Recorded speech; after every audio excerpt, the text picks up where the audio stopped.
Un candidat des 12 coups de midi a ému le plateau en racontant comment l'émission lui avait permis de retrouver son fils, qu'il n'avait pas vu depuis plusieurs années. Une confidence qui a profondément touché Jean-Luc Reichmann, séquence émotion dans les 12 coups de midi ce dimanche 23 février 2025. Un candidat a bouleversé tout le plateau avec son histoire personnelle.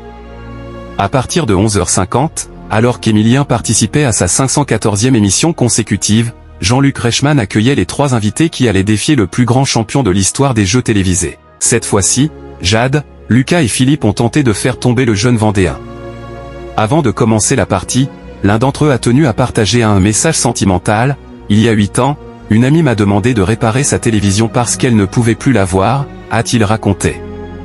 Elle m'a dit, viens en fin de matinée absolument, il faut que je voie mon émission préférée. Il s'est alors exécuté, j'ai réparé sa télévision, elle s'est mise en fonctionnement et j'ai vu mon fils, que je ne voyais plus depuis 2 ou 3 ans, s'est souvenu Philippe, la voix brisée par l'émotion.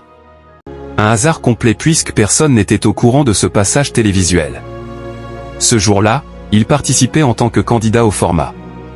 Ça a été un gros déclic.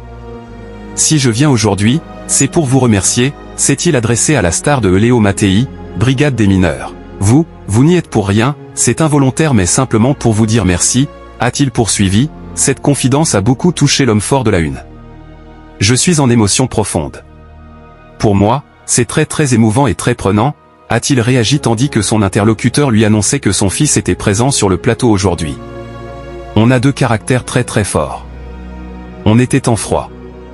Chacun sa vie, chacun son avenir et chacun sa route, a détaillé le père de famille. Jean-Luc Reichmann a ensuite demandé à Pierre-Jean de prendre le micro pour donner sa version de ses retrouvailles. Jean-Luc, je suis venu il y a 7 ans dans cette émission, j'ai adoré, c'était génial.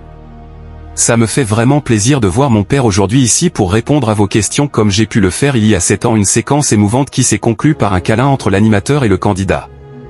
Je trouve ça merveilleux, je suis très heureux, a résumé le présentateur qui a partagé ce joli moment sur ses réseaux sociaux. Côté audience, les 12 coups de midi ont séduit 3,38 millions de fidèles, soit 33,5% du public, ce qui permettait à TF1 de se placer loin devant Cyril Ferraud et Tout le monde veut prendre sa place sur France 2, 1,76 million et 16,5% de part d'audience. Merci de nous avoir suivis. Si vous n'êtes pas encore abonné, veuillez vous abonner et surtout activer la cloche de notification pour ne rien rater.